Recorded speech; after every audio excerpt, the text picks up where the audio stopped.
Good morning, it's moving day. Hi Piper, it is moving day. Here's what the house looks like. The floor. It's a weird thing, saying goodbye to a house.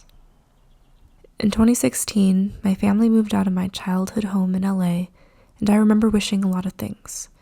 Wishing that I had more time to process, that I had taken more pictures, that we had more videos, and that I could remember every birthday, Easter egg hunt, and Christmas living there before we left.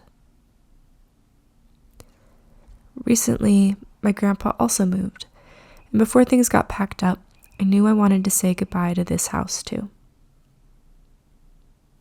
When you know you're seeing something for the last time, your whole perspective shifts. A drive to Anaheim, once the longest hour of my life, is now suddenly more nostalgic as we pass by familiar street signs and houses.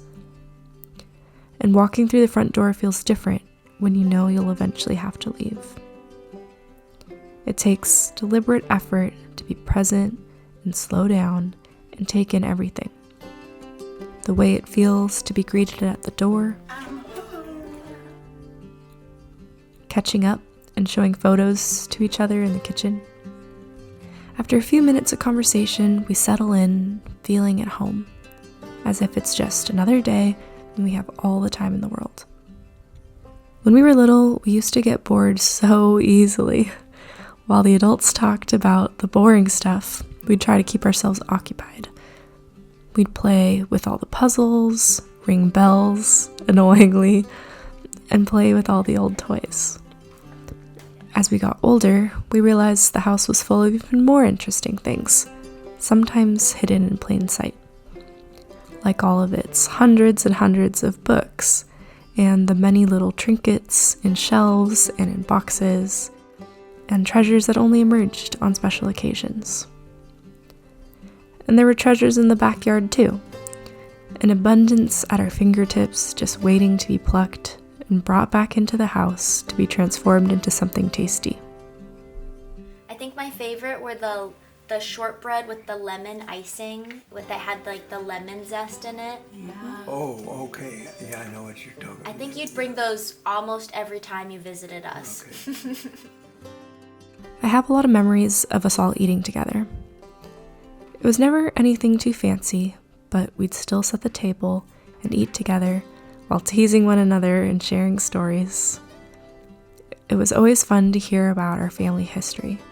So many parts of the house carried a story, and I especially liked hearing about my grandma. She passed away when I was pretty little, so I only have a few memories of her. In a way, the house helped me feel more connected to her. I could sit at the piano bench where she used to teach lessons and imagine that she could hear me play. All of her piano books were still on the shelf, her oil paintings up on the wall, her knitting and embroidery scattered around the house. A lot of creativity happened under this roof. So many things throughout the house were handmade, whether it was wood carvings or furniture. You honestly couldn't tell whether something was from the store or made by one of them. Did you make this? No. I just assume you make everything now. No, I didn't make everything. It's weird to think that all these things are now in boxes, wrapped up for safekeeping. I tend to take places for granted. It's easy to think that it'll always stay the same, a time capsule for the past that I can keep returning to. And packing things up really shatters the illusion. But it also illuminates new things. As we help our dad go through his room, he shows us things we've never seen before, and he tells us new stories about his childhood.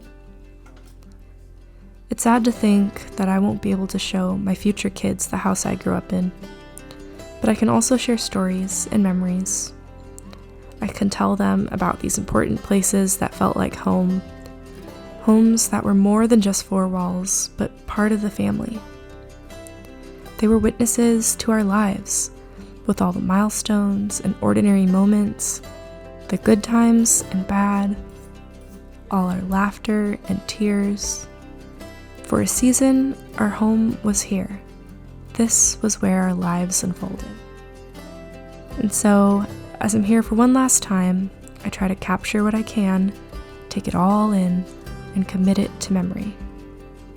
I want to remember the Santa Ana winds blowing through the trees, and remember the light that comes in through the curtains, spills onto countertops, and fills the house with a warm glow as the sun begins to set. Luckily, saying goodbye to a house doesn't mean I'm saying goodbye to home. I read a book recently where one of the characters said that home isn't just where you're from, it's where you're wanted.